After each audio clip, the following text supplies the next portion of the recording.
we bought this hotel in 2005, and in a bankruptcy auction in federal court. We had never owned a hotel before, and we opened it immediately because in bankruptcy court you end up paying for it in 10 days and taking possession. And it was kind of a 2+ star kind of hotel. We swept the floors. It wasn't in bad shape. And then we began making plans for closing it and renovating it and reopening it as more of a luxury property. And as we embarked on that journey,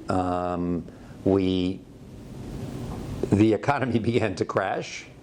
And I often say that we opened the hotel in the spring of 2009, and that was really arguably the worst moment you could open a hotel in the last 50 years. And my family is involved in things in community. At that point, not so much in Miami because we weren't here so long, a little bit, but very much in New York. My sister has devoted her life to working in not-for-profit spaces and in creative spaces. And it struck me all of a sudden, I think a couple of things struck me. One, it's a terrible time in the world.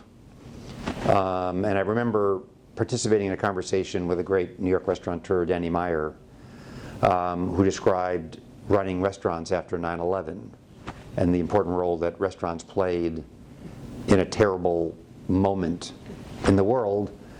And business wasn't great. You had to kind of tweak the menu to make it more affordable for some people. But most importantly, it became a really important place for healing, because people come together, and if you're in a communal spot, even when you're sad, it makes you less sad or helps you deal with the sadness. And Danny described that in post 9/11 environment in some of his restaurants.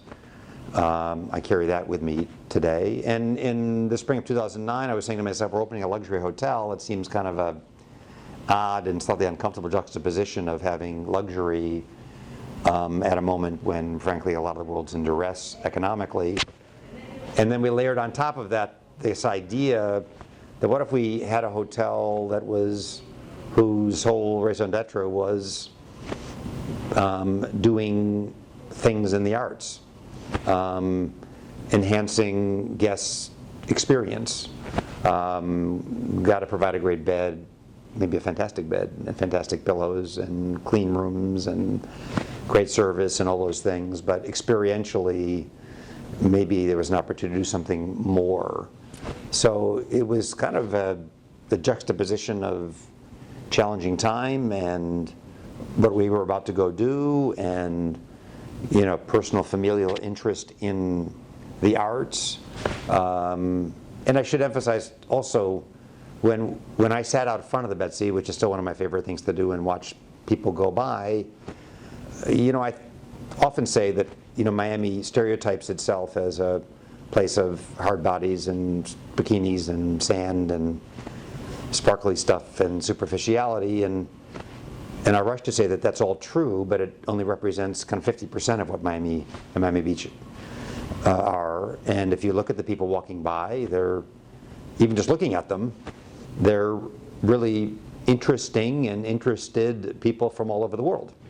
And if you begin to poke around Miami, Art Basel began 15 years ago, but I was observing the construction of the New World Symphony and the Arts Center and the Perez Art Museum and the Frost Museum of Science, and I'm leaving many other things out. Miami Beach Urban Studios, FIU's facility here in Miami Beach. There's just so much going on culturally that I thought actually, and I believe this today, that Miami Beach specifically, and Miami more generally, does not as good a job as it should expanding the way it thinks of its brand as being really one of the great cultural centers of the world. And I thought that we could make a small contribution to that, and it's turned out that that's resonated in the community, and it's resonated with our guests, and it's frankly resonated with the press and people from around the world who had been interested in this more complex and what shouldn't be surprising story about what exists on Ocean Drive in Miami Beach.